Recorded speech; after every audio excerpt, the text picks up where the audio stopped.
Fridays are here, and I'm excited to actually kick off a series.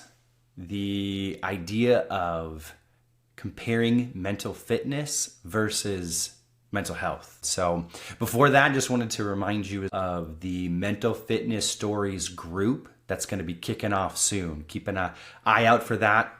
We're looking to start off in Facebook and then go from there. There'll be more resources and just more of a forum to be able to talk more about some of the things of mental fitness. So I look forward to that. Keep an eye out. Now to mental fitness versus mental health. And first off, just wanted to get through a little bit of the definitions of that. I know for us, we've been working through mental fitness specifically, right? And mental fitness to me is the idea of being present with relationships, with life situations that happen. And that's twofold in the sense of the inner dialogue that happens, building life resilience that way, and the self-care practices that you have in life, the things that you can practice on a consistent basis that have the potential to increase enjoyment, satisfaction in life. So mental fitness, right? Again, twofold, the inner dialogue piece, building life resilience, as well as the self-care practices that you can do on a consistent basis. Mental health, defining that a little bit, I think is helpful because that refers more to the kind of psychological and emotional well-being, bringing about like the ability to manage stressors, relate to others and make current decisions that are happening then and there. It has to do with as well, whether it's maybe sometimes mental illness that you go through, sometimes disorders that are a part of life, right? Increased symptoms of something like anxiety, depression, trauma. Anyway, mental health, right, has all of that that's a part of it. But really the difference that hit me when I first heard the term mental fitness is the proactive versus reactive. Mental fitness, proactive. Mental health, reactive.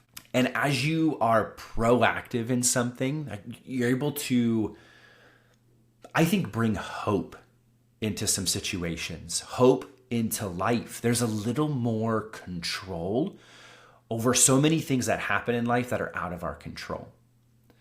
And that's where the reactive comes into play with mental health. So you're really looking at how some of these practices in mental fitness can not only increase your resilience, right? Build that muscle that's happening for you when you are practicing some of the daily phrases, right, that are helpful, or maybe you're increasing your ability to ground, to breathe, and how that can impact, right, the resilience in life when you have something like an arm injury that you weren't expecting at all, right? Sophomore year of college, literally in a game where a pitch happened and my elbow ligament couldn't handle it anymore, right? And for me, it snapped.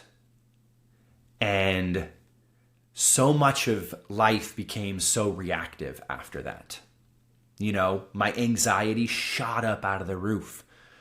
What am I going to do? What am I going to do to recover? Am I going to stay on the team?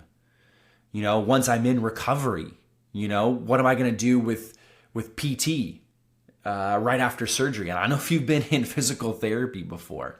Man, talk about some pain, right? Trying to find that mobility again. And then there's also the other reactive piece of all the loss that's a part of it, the depression that I was going through, loss of identity as an athlete, as a collegiate athlete, as a baseball player, and loss in that sense too of a scholarship, loss of a team because I had to move to another college, another team. I mean, so much of the reaction that happened during that time, I look back and I go, man, it would have been pretty sweet to have more of that mental fitness, of something that I felt a little bit more control amidst a situation that was so out of my control.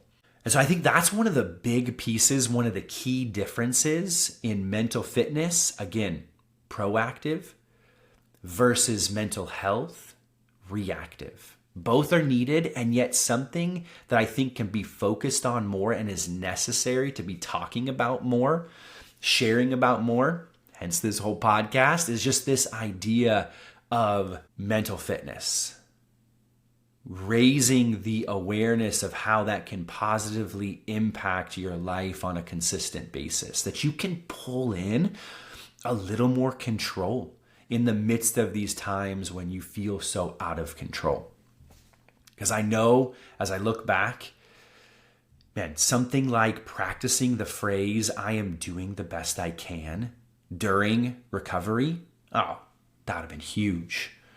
Telling myself during the moments that I was struggling with my depression, I am okay and I am enough.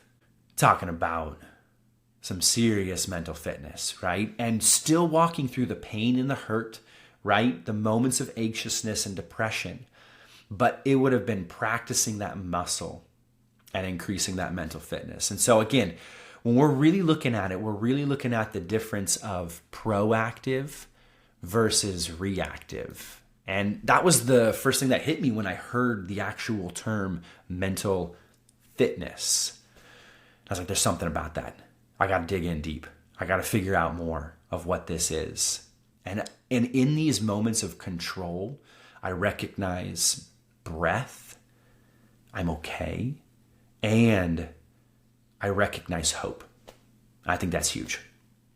And so one of the things I wanted to leave you with as I'm talking more about the mental fitness differences between that mental fitness versus mental health is a technique. And when you are in the midst of the overwhelm, or when you're in the midst of the out of control feel, how it is to take time to break that up. Because really what your brain is going through in those moments is, I'm in danger. I'm in which feels like this constant danger. And our body just doesn't function well that way. And so what you need, what I've found is helpful, is breath. Something that you can control and practice. The breath sends literally the physical message to your body, I'm okay. I know this feel. And for me, I'll list a few resources for sure on breath, right? Ways to practice that. That can be from meditation.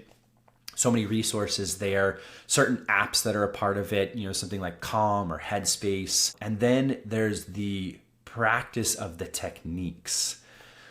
One of the ones that I like to lean in on and practice is a breath that I went through when I was doing a lot of my trauma training. And so for me, it really focused on the inhale through the nose and then the exhale being longer than the inhale. And I find when I do that 3 times, I can settle better. My body gets the message that, hey, I'm okay in this moment. I've got no bear chasing me right now. I'm not in physical danger. I'm okay.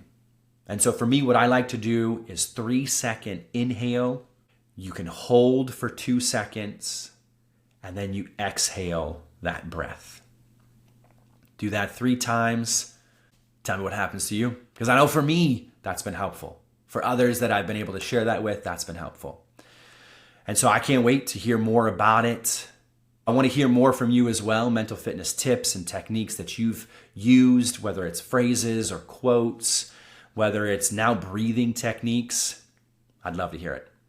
So with that, I'll end our time today with the be curious, stay curious.